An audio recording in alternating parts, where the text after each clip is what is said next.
अस्सलाम वालेकुम guys, welcome to my YouTube channel. आज हम एनाटॉमी का एक थर्ड लेक्चर में कवर करेंगे हम basic life processes. What are basic life processes? The existence of life is mainly based on certain functions and processes which are important for living body to stay healthy and survive. जो ज़िंदगी का वजूद है ये मुख्तलिफ functions और processes पे depend करता है। अगर वो फंक्शंस ना हो तो हम सर्वाइव नहीं कर सकते। And these are perform by living being, जो हमारे इंसानों से परफॉर्म किए जाते हैं। लिविंग बीइंग परफॉर्म करते हैं, उनको उनको कहते हैं बेसिक लाइफ प्रोसेसेस। हमारी बॉडी में जो सिस्टम जो फंक्शंस परफॉर्म होते हैं, अगर वो ना हो हमारी ज़िंदगी, हमारा सर्वाइवल उसके बगैर पॉसिबल नहीं है। और उसी को हम कहते हैं कि these are called basic life processes.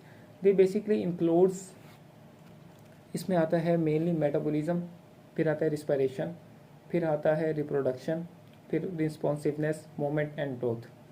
अब सबसे पहले बात करते हैं व्हाट इज़ मेटाबॉलिज्म। मेटाबॉलिज्म हमारी बॉडी में फंक्शंस को कहते हैं जो तोड़ फोड़ हो रही है, ब्रेक डाउन हो रहा है, कैटाबॉलिज्म हो रहा है, एनाबॉलिज्म हो रहा है। इसको मैं डिटेल में बात करते हैं। Metabolism refers to all chemical processes that take place in our body. सारे केमिकल रिएक्शन जो हमारी बॉडी में हो रहे हैं वो मेटाबॉलिज्म की वजह से ही होते हैं। वो बेसिकली वो मेटाबॉलिज्म ही होता है। It is basically the process by which the body changes food and drinks into energy. ये वो प्रोसेस है हमारी, अगर ये ना हो तो हम जो फूड खाएं वो उसकी तोड़ फोड़ ना हो, उसकी ब्रेक डाउन ना हो, जो पानी पिए जो उससे एनर्जी हम नहीं हासिल कर सकते जब तक कि मेटाबॉलिज्म के रिएक्शंस ना हो, केमिकल रिएक्शंस ना हो। It is of two types, जैसे कि मैंने आपको बताया, कैटाबॉलिज्म एंड एनाबॉलिज्म। कैटाबॉलिज्म होता है it is a break down complex chemical substance into simpler components. ये कॉम्प्लेक्स केमिकल सब्सटेंस को सिंपल और इजी और फाइन पार्टिकल्स में ब्रेक डाउन करता है उनका।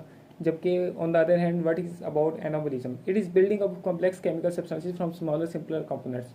जब हमारा मसल टीयर होता है, जो लोग जिम करते हैं, अब जिमर्स जो ट्रेनर्स होते हैं वो उनको कहते हैं कि आपने अपनी बॉडी को एनाबॉलिज्म में रखना है। एनाबॉलिज्म में क्या मतलब है, आपने डाइट ज़्यादा खानी है तो आपका मसल दोबारा बिल्ड होगा, तो वो फ्रॉम जो आपने खुराक खाई है उनसे जुड़ के आपका मसल बिल्ड होगा। इट मीन्स कि छोटे से बड़े की तरफ हमने जाना है। यानी वो कैटेगरीज में क्या हो रहा था, break down of large substances into small ones. इसमें हो रहा है combination of small substances into large ones. What is respiration? Respiration is defined as process where living beings obtain energy in the form of ATP by taking oxygen and releasing carbon dioxide. Gases exchange को हम कहते हैं respiration. हमारी body में जितनी भी gases exchange हो रही हैं, अब हमारी बॉडी ऑक्सीजन लेती है बाहर से, एयर से, इन्वायरमेंट से, और कार्बन डाइऑक्साइड को रिलीज करती है। इस फिनोमेना को रिस्पायरेशन कहते हैं। What is reproduction? Reproduction is simply defined as reproduce, दोबारा बनाना। खैर अल्लाह पाक करते हैं, ये तो इंसान तो सिर्फ।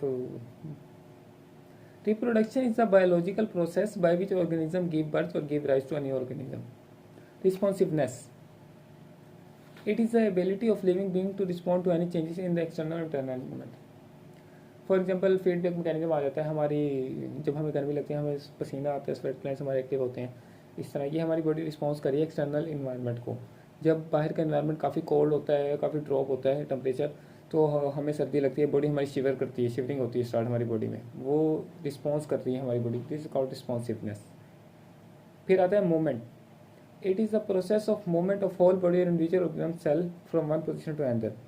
अब मैं ऐसे बैठा हूँ, अब मैं ऐसे हो गया, ये हमारी बॉडी की मूवमेंट है। ये हमारी बॉडी का, जैसे कि बात किया, it is the process of movement of whole body और individual organism cell from one position to another. But is growth, growth is defined as increase in mass and size of body organs. ठीक हो गया, ये हमारा muscle जब बड़ा होता है, इंक्रीज इन मास होता है, साइज होता है, बॉडी ऑर्गन्स होता है। It occurs due to increase in number in size of the cell. हमारे नंबर ऑफ सेल्स इंक्रीज होते हैं। जैसी सी बात है, जो लोग रेगुलर एक्सरसाइज करते हैं वो ज़्यादा एटीपी, उनकी सेल्स ज़्यादा, उनके मसल ज़्यादा एक्टिव होते हैं। उसकी वजह क्या है कि वहाँ ज़्यादा सेल्स दोबारा पहुँच जाते हैं और वो ज़्यादा एटीपी कंज्यूम करते हैं, जिसकी वजह ज़्यादा वो चाहिए। चलें नेक्स्ट वीडियो में हम पढ़ेंगे होम स्टडीज। Thank you.